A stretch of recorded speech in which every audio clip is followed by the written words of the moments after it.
Hello students, how are you. आज की हिंदी कक्षा में आप सबका स्वागत है। तो सभी बच्चे अपनी अपनी हिंदी भाषा माधुरी की पुस्तक एक रफ कॉपी और पेंसिल लेकर ध्यानपूर्वक इस सेशन को अटेंड करें। हमारा आज का टॉपिक है कोयल की कूक। तो सभी बच्चे अपनी अपनी पुस्तक का पेज नंबर 33 पाठ नंबर 5 कोयल की कूक निकाल लीजिए। तो बेटा, पिछली कक्षा में हमने इस कविता कोयल की कूक को पढ़ा था और इसके शब्द, अर्थ और वाक्यों को डिस्कस किया था और समझा था। आज हम इस सेशन में इसकी अगली एक्सरसाइजेस कंटिन्यू करेंगे। तो चलिए सभी बच्चे अपनी अपनी पुस्तक का पेज नंबर 35 निकाल लीजिए। अभ्यास पाठ ज्ञान मौखिक प्रश्नोत्तर यानी ऑरली डिस्कशंस।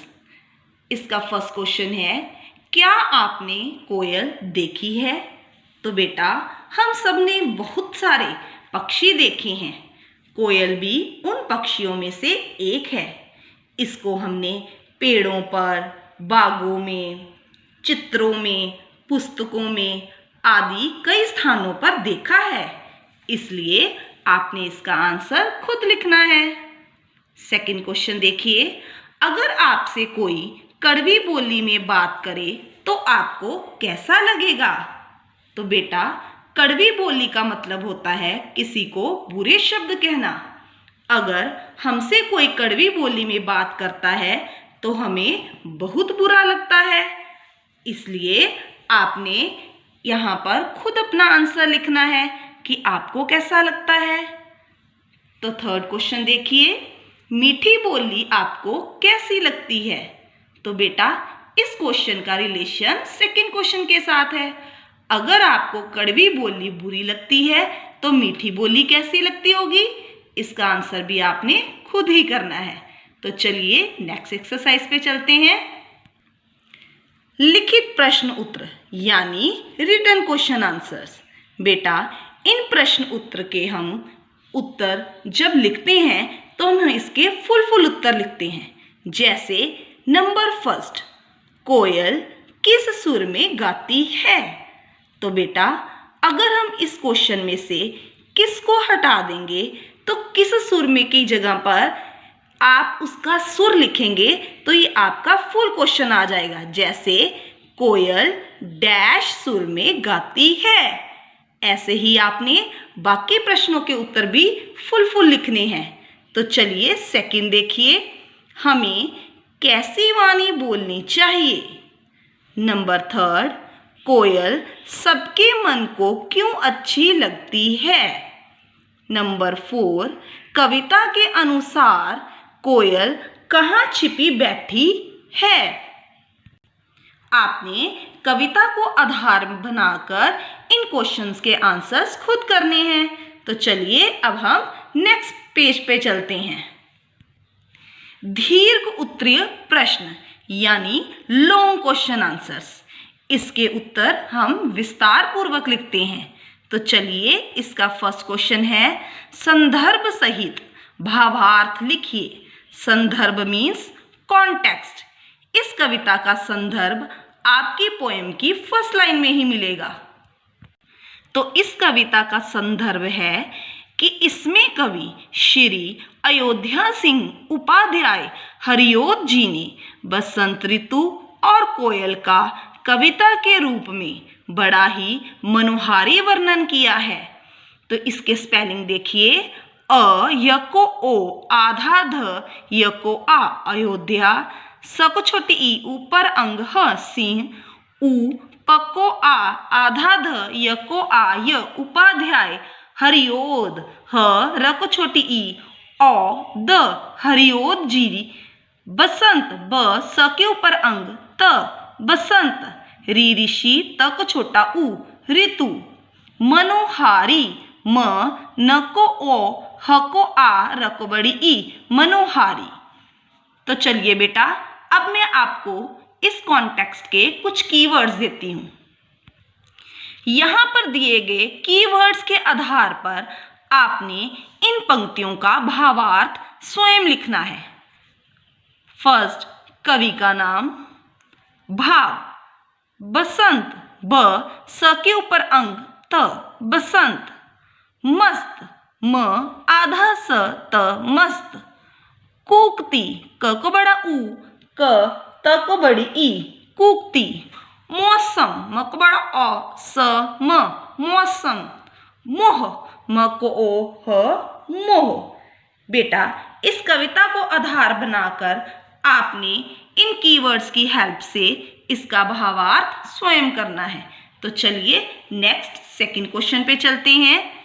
इस कविता में किसका वर्णन किया गया है? संक्षेप में बताइए। संक्षेप means brief. Brief means short. बेटा, वैसे तो ये क्वेश्चन आपको दीर्घ उत्तरीय प्रश्न यानी लॉन्ग क्वेश्चन आंसर्स में दिया गया है, लेकिन इस क्वेश्चन में उन्होंने आपको संक्षेप यानी ब्रीफ में क्वेश्चन का उत्तर देने को कहा है। तो बेटा, यहाँ पर इस क्वेश्चन के कुछ मैंने कीवर्ड्स दिए हैं। इसकी सहायता से आपने इस क्वेश्चन का आंसर लिखना है। बसंत, ब, स के ऊपर अंग, त, बसंत। ऋतु, ऋषि, त को छोटा उ, ऋतु। कोयल, क को ओ, य, ल, कोयल। तो बेटा, इस कविता में किसका वर्णन किया गया है? किसका की जगह पर इस कविता में जिसका वर्णन किया गया है उसका आपने उत्तर लिख देना है। तो चलिए अब हम नेक्स्ट एक्सरसाइज पे चलते हैं। एक्सरसाइज नंबर 3, कविता की पंक्तियां पूरी कीजिए।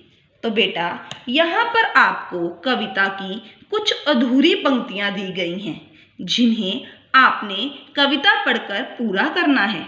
मैं यहाँ पर आपको कुछ एक एग्जाम्पल दे रही हूँ, आपने इसी तरह इन्हें पूरा करना है। जैसे, जब जाड़ा कम हो जाता है, सूरज थोड़ा डैश, डैश समा निराला, डैश लुभाने वाला, हरे पेड़ सब डैश, नए नए डैश। तो बेटा, आपने कविता पढ़कर इन पंक्तियों को पूरा करना है।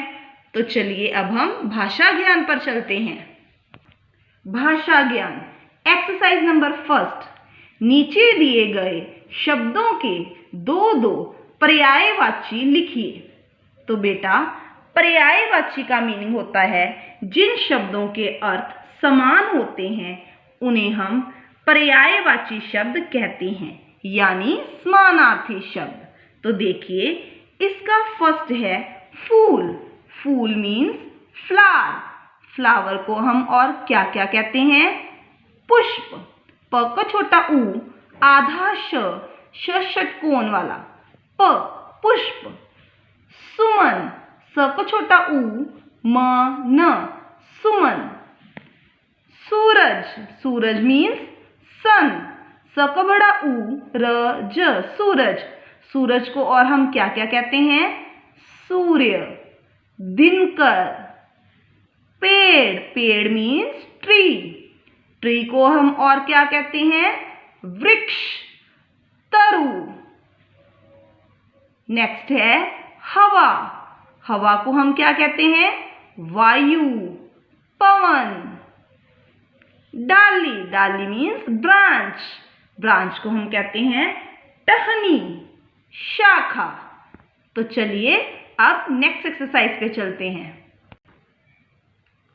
एक्सरसाइज नंबर 2, नीचे दिए गए शब्दों की सहायता से इन जंतुओं की बोलियां लिखिए। जंतुओं मीन्स लिविंग थिंग्स, बोलियां मीन्स साउंड्स।